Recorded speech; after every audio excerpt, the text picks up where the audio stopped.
Chapter 16 our constitution का ये second part है। इससे पहले मैंने फर्स्ट पार्ट में आपको बताया था कि कॉन्स्टिट्यूशन क्या होता है, रूल ऑफ लॉ क्या होते हैं और कॉन्स्टिट्यूशन की ज़रूरत क्यों पड़ी इंडिया को, और इंडिया के जो कॉन्स्टिट्यूशन की वैल्यूज़ क्या हैं और उसका विज़न क्या है। अब इस वीडियो में हम इसके आगे का पार्ट करेंगे, इस लेसन में क्या है उसको अच्छे से पढ़ेंगे। तो उससे आगे है basic feature of our constitution. जो हमने कॉन्स्टिट्यूशन बनाया उसके बेसिक फीचर्स क्या हैं वो हम सबसे पहले उसी को पढ़ेंगे। तो सबसे पहले आ गया भाई यूनिक, पहला पॉइंट आ गया इसका यूनिक कॉन्स्टिट्यूशन। जो हमारा कॉन्स्टिट्यूशन है वो क्या है, बिल्कुल ही एक यूनिक है। यूनिक का मतलब बिल्कुल हटके है, पूरी दुनिया में एकदम निराला है, पूरी दुनिया में ऐसा कॉन्स्टिट्यूशन नहीं है। इसकी यूनिकनेस क्या है, फीचर ऑफ मैनी कॉन्स्टिट्यूट, क्योंकि हमारा जो कॉन्स्टिट्यूशन है उसमें बहुत सारे दुनिया के बहुत सारे जो कॉन्स्टिट्यूशन का मिक्सचर है, ठीक है, उसकी अच्छी अच्छी बातें मॉडिफाई करके अडेप्ट हमने की हैं इसमें।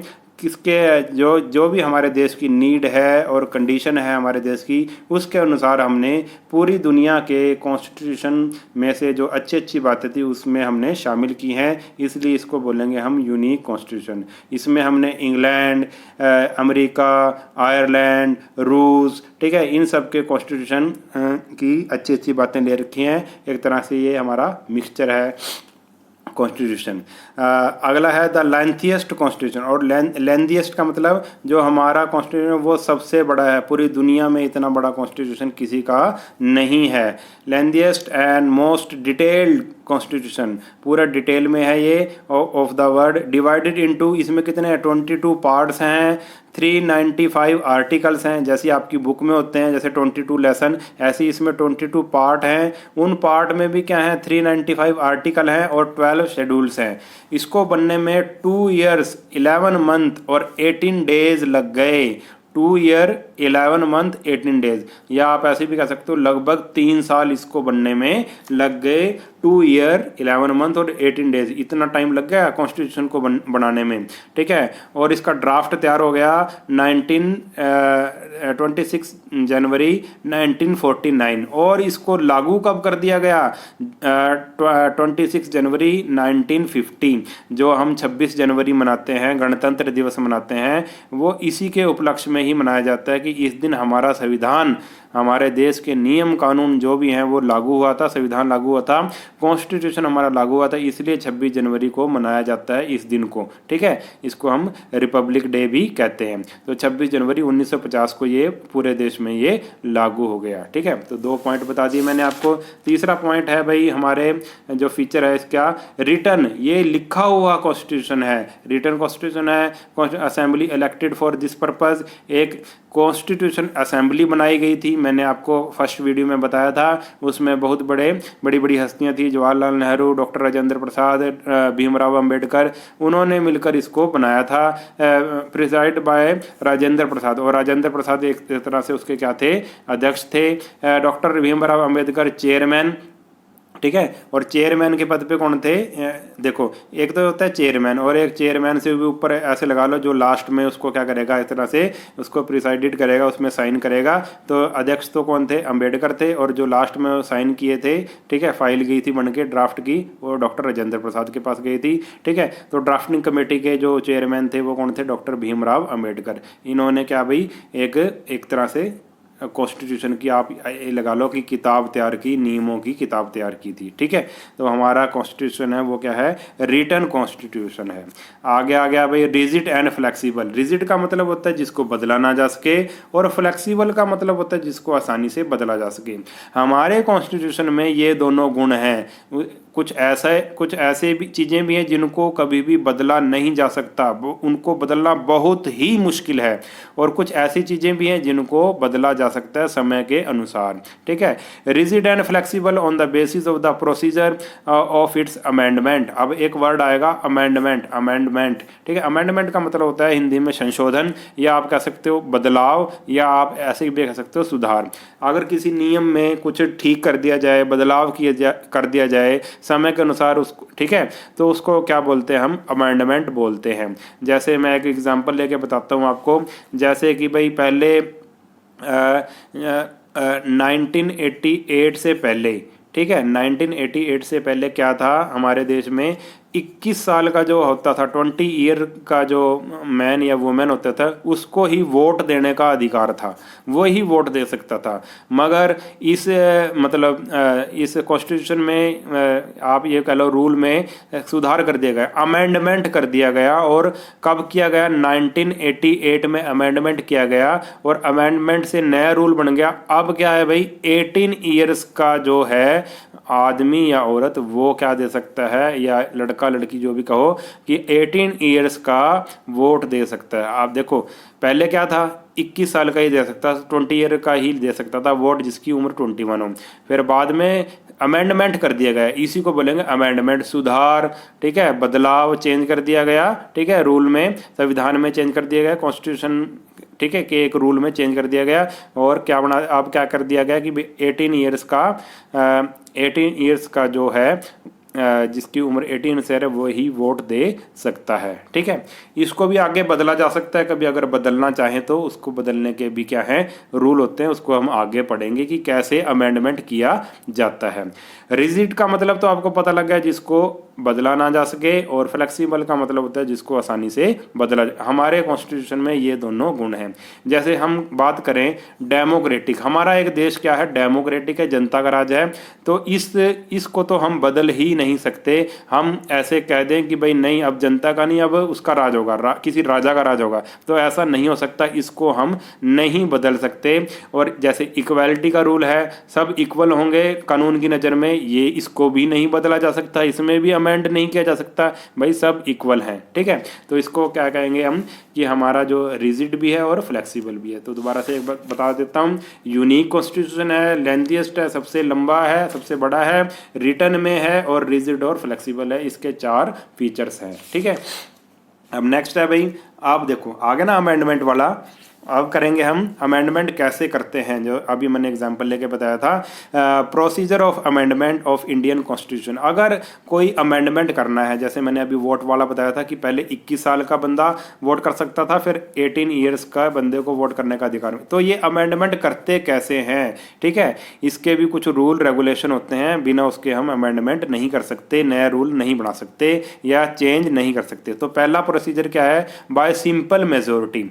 देखो हमारे जो जैसे हम क्या करते हैं भाई, चुनाव होते हैं हमारे देश में, हम क्या चुनते हैं, एमपी वगैरह चुनते हैं, और एमपी पार्लियामेंट में बैठते हैं। और पार्लियामेंट में आपको पता है एक होता है लोकसभा, एक होता है राज्यसभा, ठीक है। लोकसभा क्या होती है भाई, लोअर हाउस होता है, लोअर हाउस, और राज्यसभा क्या होती है भाई, अपर हाउस। इंग्लिश में अगर कहना हो तो लोकसभा को कह देंगे लोअर हाउस, और राज्यसभा को कह देंगे अपर हाउस। जो हम एमपी वगैरह चुनते हैं, लोग वोट डाल के जो चुनते हैं, वो लोग ऊपर जाके वो लोकसभा और राज्यसभा में बैठते हैं, ठीक है।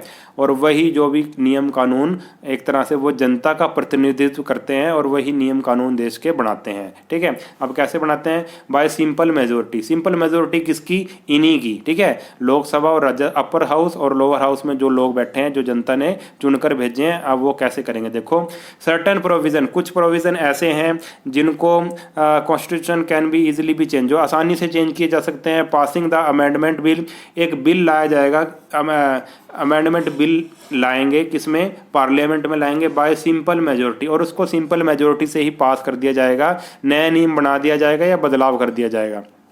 कैसे, विच मीन्स द बिल, जो बिल लेके आए हैं हम, वह should be approved by majority of the member present and voting in the both the houses of parliament. अगर उस पर क्या कर देंगे, वोटिंग कर देंगे, जितने भी पार्लियामेंट में मेंबर हैं, अगर क्या हो जाती है अभी वोटिंग हो जाती है, मान लो पार्लियामेंट में उस टाइम 100 मेंबर बैठे हैं, ठीक है, 100 मेंबर बैठे हैं, अगर क्या भाई 50 से ज़्यादा, मगर 51 उस बिल के फेवर में वोट कर देते हैं, तो वो बिल क्या बन जाएगा भाई, वो एक तरह से नया कानून बन जाएगा। ठीक है, तो इसको बोलेंगे सिंपल मेजोरिटी। वोट डलवा लेंगे, कहाँ पे डलवाएंगे, पार्लियामेंट में वोट डलवा के नया नियम बना दिया जाएगा या अमेंडमेंट कर दिया जाएगा। ठीक है, ये तो है सिंपल मेजोरिटी। दूसरा है बाय स्पेशल मेजोरिटी। कुछ नियम कानून ऐसे होते हैं जिसको सिंपल मेजोरिटी से नहीं स्पेशल मेजोरिटी से किया जाता है। वो क्या है, अब ये भी सुन लो। The amendment bill have to be approved by both the houses. दो हाउस होते हैं, आपको बताया मैंने, लोअर हाउस और upper house, by absolute majority of the total membership. हमें क्या चाहिए भाई, अब क्या बार क्या चाहिए, पहले तो सिंपल मेजोरिटी से कर दिया था, अब एब्सोल्यूट मेजोरिटी चाहिए जितने भी टोटल मेंबर है। 2/3 majority of member present in and voting. अब क्या चाहिए भी, अगर कोई बिल को पास करना है, नया नियम बनाना है, तो 2/3 मेजोरिटी होनी चाहिए उसके फेवर में। जैसे मान लो 90 बंदे हैं टोटल उसमें, ठीक है, 90 में से अगर 2/3, 90 का 2/3, मैंने एग्जांपल ले रहा हूँ, अगर 90 का 2/3 निकालें तो कितना होएगा, 90 का 2/3 होगा 60। ठीक है, अगर 60 मतलब जो मेंबर हैं अगर वो वोट कर देते हैं, यानी कि 2/3 मेंबर अगर वोट कर देते हैं उस अमेंडमेंट के लिए फेवर में, तो वो अमेंडमेंट हो जाएगी। इसको बोलेंगे बाय स्पेशल मेजोरिटी। ठीक है, most of the provision of our constitution are amended by this method. और अधिकतर जितने भी हमारे आज तक अमेंडमेंट हुए हैं वो इसी प्रोसीजर से हुए हैं कि 2/3 अगर मेंबर फेवर कर दें उसको, ठीक है, उसके मतलब फेवर में वोट डाल दें तो अमेंडमेंट हो जाती है। और तीसरा है भाई स्पेशल मेजोरिटी एंड रेटिफिकेशन। ठीक है, स्पेशल मेजोरिटी एंड रेटिफिकेशन, ये इससे आगे का स्टेप है। कुछ ऐसे भी बिल होते हैं जिनको क्या भाई स्पेशल मेजोरिटी और रेटिफिकेशन से किया जाता है। वो देखो वो क्या है, after the bill is passed by special majority. अब स्पेशल मेजोरिटी से तो एक बार पास हो गया बिल, ठीक है, 2/3 उसको मिल गई, ठीक है, 2/3 मेंबर की फेवर भी मिल गई। अब क्या भाई बोथ हाउसेज में वो पास हो गया, पार्लियामेंट में भी, लोकसभा में भी, राज्यसभा में, लोअर हाउस में भी पास हो गया और अपर हाउस में भी। अब उसके बाद क्या होएगा, उसको आगे और भेजा जाएगा। It may be approved by the legislature of at least half of the total number of states. अब उसको कहाँ भेजा जाएगा भाई, राज्यों में भेजा जाएगा। जैसे हमारे अगर कहें कि 29 हमारे स्टेट हैं, बंगाल, बिहार, उड़ीसा, हरियाणा, पंजाब, दिल्ली, ठीक है, इन सब के पास भेजा जाएगा राज्य। अब वो राज्यों के लोग अगर 50% से ज़्यादा वोट दे देते हैं, मतलब जो मेंबर हैं लेजिस्लेचर कमेटी के जो मेंबर हैं, अगर वो वोट दे देते हैं 50% से ज़्यादा, फिर उस नियम को बना दिया जाता है, अमेंडमेंट कर दिया जाता है। ठीक है, तो स्पेशल मेजोरिटी एंड रेटिफिकेशन में क्या होता है, पहले तो वो बिल 2/3 से पास होगा राज्यसभा में और लोकसभा में, फिर उसको स्टेट्स में भेज दिया जाएगा। स्टेट्स के जो मेंबर हैं लेजिस्लेचर कमेटी के कह लो जो मेंबर हैं, अब वो वोटिंग करेंगे। अब वो भी अगर वोटिंग 50% से ज़्यादा कर देते हैं तो वो क्या बन जाएगा, नया नियम बन जाएगा, अमेंडमेंट हो जाएगा। ठीक है, तो हमारे देश में कई अमेंडमेंट किए गए, उनके कुछ एग्जाम्पल ये हैं। Evolution of privy purse. Privy purse क्या होता है, देखो पहले हमारे देश में क्या था भाई, हमारा देश एक नहीं था, हमारा देश बटा हुआ था और हर एक मतलब कई देश थे इसमें। ऐसे लगा लो अब कोई कहीं का राजा था, कोई कहीं का राजा था, कोई राजस्थान का राजा था, कोई कानपुर का, कोई अवध का, कोई ऐसे, ठीक है, कोई हैदराबाद का। ठीक है, तो जब देश हमारा आज़ाद हुआ तो मतलब इन राजाओं ने क्या किया भाई, सरकार के साथ एक कॉन्ट्रैक्ट कर लिया कि हमें कुछ राशि दी जाएगी, हमें कुछ भत्ता दिया जाएगा, हमें एक तरह की एक पेंशन दी जाएगी। ठीक है, तो आज़ादी के बाद काफ़ी सालों तक उनको क्या मिलती रही, एक तरह से उन राजाओं को पेंशन या भत्ता मिलता रहा। फिर क्या हुआ भाई, अमेंडमेंट कर दिया गया 1971 में अमेंडमेंट किया और इन जो राजा लोगों को जो सरकार भत्ता देती थी ये बंद कर दिया गया। तो ये कैसे हुआ, ये हुआ अमेंडमेंट के द्वारा। ठीक है, पार्लियामेंट ने इसको पास कर दिया कि अब इनको भत्ता देने की ज़रूरत नहीं है। ठीक है, तो ये मैंने एक एग्जांपल बताया, ऐसी और एग्जांपल भी हैं। Nationalisation of banks, reservation of OBC, जो ओबीसी कास्ट को क्या मिलता है, नौकरियों वगैरह में रिजर्वेशन मिलता है, ये भी अमेंडमेंट किया गया था। राइट टू इंफॉर्मेशन जिसको आरटीआई कहते हैं, इसका भी अमेंडमेंट हुआ था। राइट टू एजुकेशन, ये भी अमेंडमेंट के द्वारा बिल लाया गया था। Reservation of seats in local self bodies for women, ठीक है, और वोमेन के लिए भी रिजर्वेशन जैसे वुमेन होती है, वुमेन के लिए कई जगह पर क्या दिया जाता है, रिजर्वेशन दिया जाता है, कहीं पे 20%, कहीं पे 30%। ठीक है, ऐसे तो ये सारे क्या किए गए थे भाई, अमेंडमेंट हमारे कॉन्स्टिट्यूशन में किए गए थे। अब नेक्स्ट देखते हैं, नेक्स्ट में है भाई,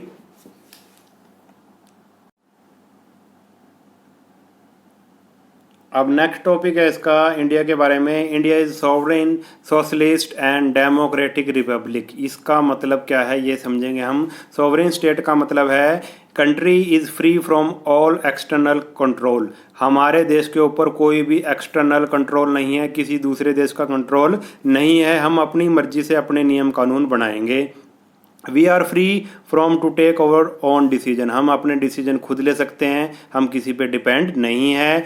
no body can interfere in our internal affair. जो भी हमारे आंतरिक मामले हैं, हमारे इंटरनल अफेयर हैं, उस पर कोई भी दूसरा इंटरफेयर नहीं कर सकता। इसका मतलब होता है सॉवरेन स्टेट। अब आ गया सोशलिस्ट स्टेट का मतलब क्या होता है। Socialism is one of the national goals to be achieved. Socialism में क्या होता है भाई, सबका ध्यान रखा जाता है, हर एक तबके का ध्यान रखा जाता है। India is against exploitation in all form of will try to establish economic justice without being attached to any particular ideology.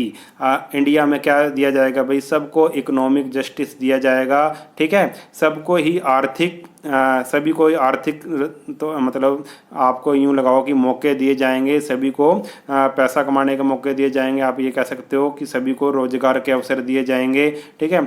सबका ध्यान रखा जाएगा, किसी के साथ शोषण नहीं होगा। इसी को बोलेंगे हम सोशलिस्ट स्टेट। उसके बाद आ गया डेमोक्रेटिक स्टेट। ये तो आपको पता ही है। Over government is elected. हमारे चुनाव होते हैं, चुना जाता है, लोगों के द्वारा चुना जाता है। और जो भी हमारा एडमिनिस्ट्रेशन होता है, प्रशासन होता है, कंट्री होता है, वो एक तरह से हमारे जो लोगों के द्वारा जो चुने हुए जो सांसद हैं, एमपीज़ हैं, नेता हैं, एमएलए हैं, वही चलाते हैं हमारे देश को, ठीक है। तो हमारा देश क्या है, डेमोक्रेटिक है। हमारा देश रिपब्लिक भी है। रिपब्लिक का मतलब क्या हुआ, India is A Republic because head of the state. जो हमारे पूरे देश का जो हेड है उसको हम बोलते हैं प्रेसिडेंट। इसका हिंदी में बोल देंगे राष्ट्रपति।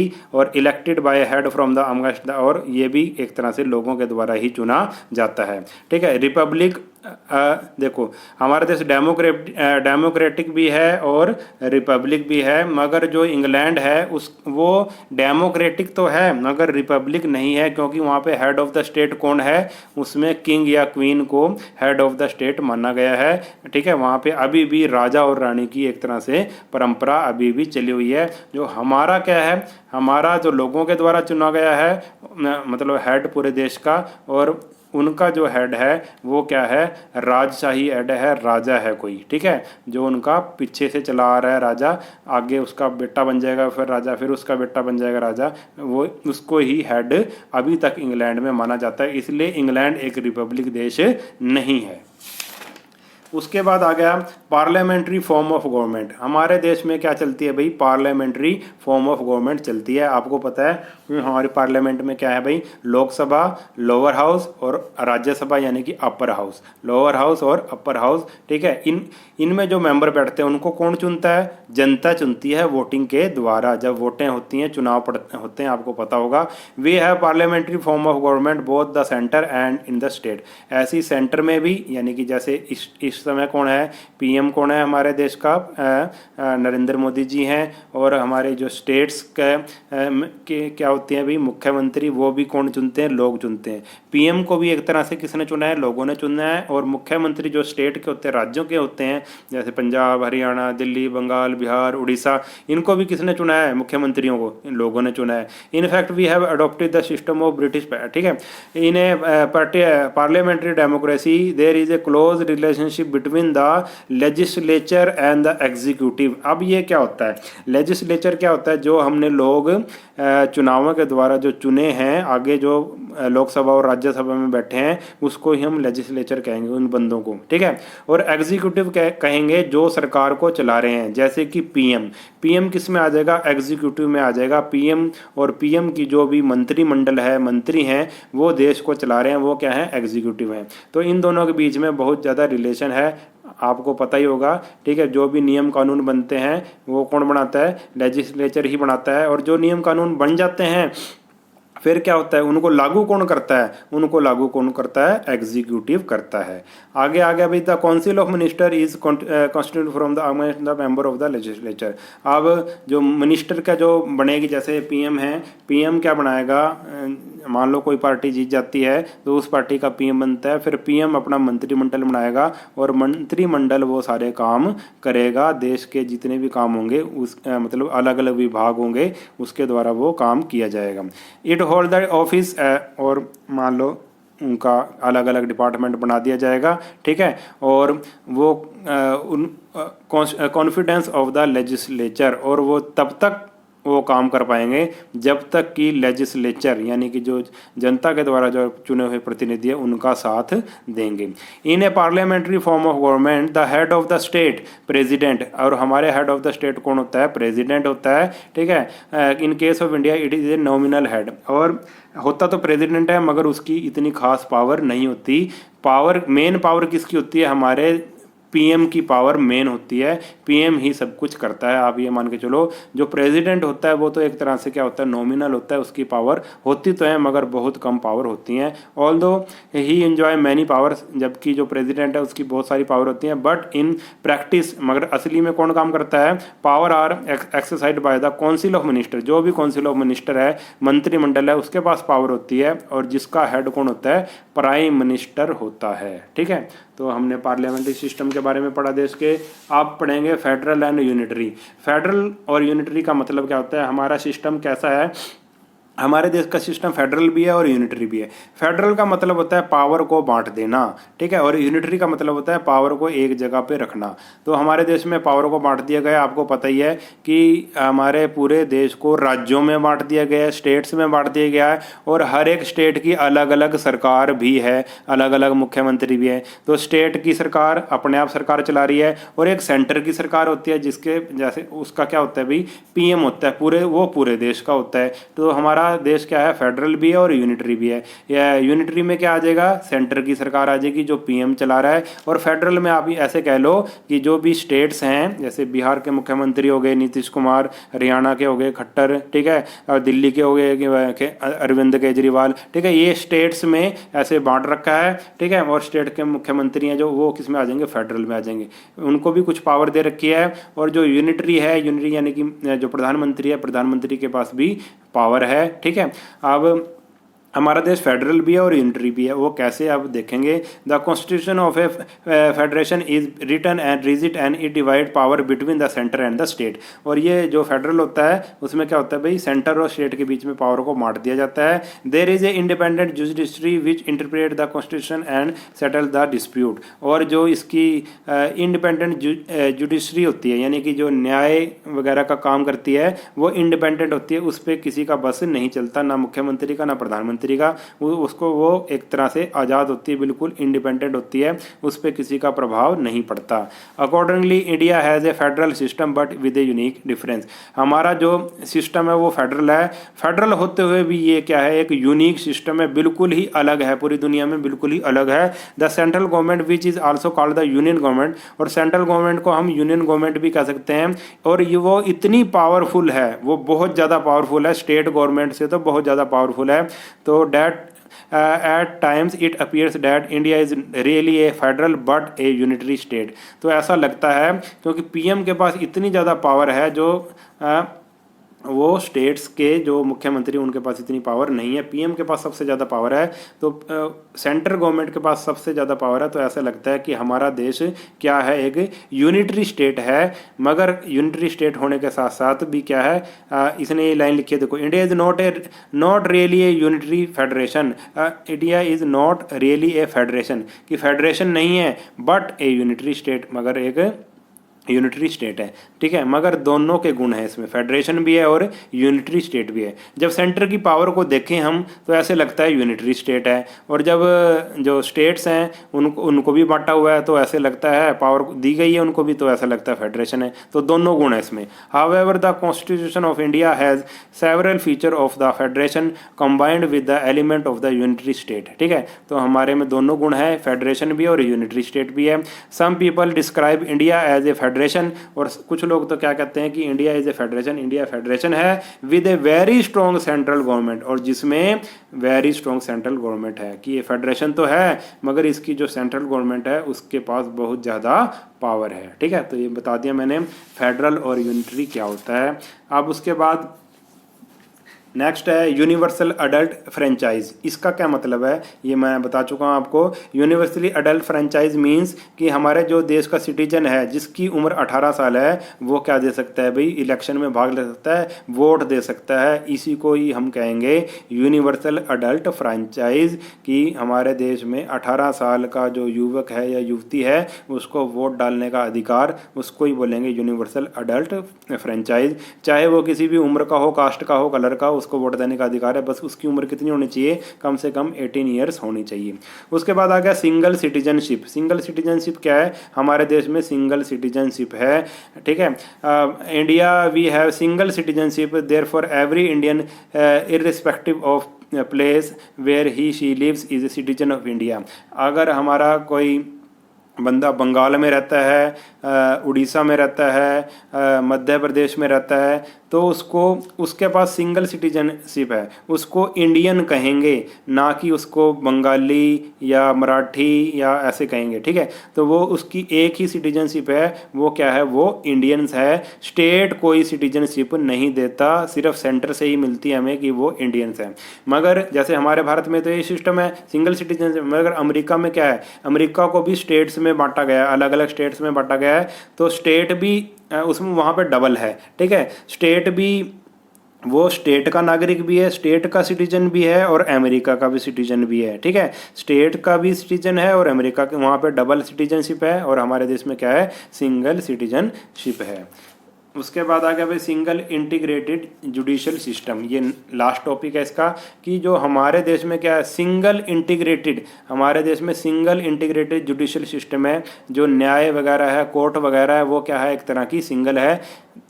क्या है, India has a single integrated judicial system unlike the judicial system of the United State we do not have separate federal and state court. America में क्या है भाई, जितने राज्य हैं उनकी अलग अलग कोर्ट बनी हुई है, अलग अलग कोर्ट बनी हुई है, और वो कोर्ट जो सबसे ऊपर वाली कोर्ट है किसी राज्य की, उसके ऊपर कोई कोर्ट नहीं है, वही अंतिम फैसला दे देगी। मगर हमारे देश में ऐसा नहीं है। हमारे देश में क्या है, एक पहले छोटी कोर्ट है, फिर उसके ऊपर बड़ी कोर्ट है, फिर उसके ऊपर बड़ी कोर्ट है, और लास्ट में क्या आ जाएगी, आप ये लगा लो, सुप्रीम कोर्ट आ जाएगी। तो एक सिस्टम बना रखा है, ये सारा क्या है, एक सिंगल सिस्टम है। जैसे मान लो कोई केस हो जाता है, कोई मुकदमा करता है, तो पहले डिस्ट्रिक्ट कोर्ट में जाएगा, फिर हाई कोर्ट में जाएगा, और लास्ट में अगर वो उसको न्याय नहीं मिलता, उसको अगर ऐसा लगता है कि मुझे न्याय नहीं मिला, तो वो सुप्रीम कोर्ट में भी जा सकता है। तो इसको हम क्या बोलेंगे, एक सिंगल इंटीग्रेटेड जुडिशियल सिस्टम है हमारे देश में। The supreme court of India and high court from a single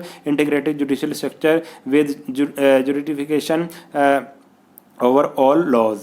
The High Court have the right of supervision over the subordinate court. High court के पास जो उससे छोटे कोर्ट होते हैं उसके ऊपर वो क्या करता है, सुपरविजन करता है। India has A independent judiciary free from the executive and the legislature. और जो जुडिशरी है हमारी, जो न्याय व्यवस्था है, जो मतलब न्यायालय वगैरह हैं, जो मुकदमा वगैरह जहाँ पे होता है, जो फैसला वगैरह सुनाते हैं, वो उनके ऊपर किसी का भी इंटरफेयर नहीं है, ना तो एग्जीक्यूटिव उनको कुछ कह सकते हैं, ना ही लेजिस्लेचर, यानी कि मंत्री वगैरह अपनी सिफारिश उन पे नहीं लगा सकते। जो जज ने निर्णय देना है वो निर्णय वो खुद दे सकता है, उस पर किसी के ऊपर का प्रेशर नहीं है। जजेस आर अपॉइंटेड, और जो जज अपॉइंट किए जाते हैं वो उनके क्वालिफिकेशन के बेस पे ही अपॉइंट किए जाते हैं, और उनको आसानी से हटाया नहीं जा सकता। ठीक है, तो ये हमारा लेसन हो गया ख़त्म। अगर वीडियो आपको अच्छा लगा है तो चैनल को सब्सक्राइब कर लेना, और वीडियो को अपने सभी दोस्तों के साथ शेयर ज़रूर कर देना। मिलते हैं नेक्स्ट वीडियो में, तब तक के लिए नमस्कार।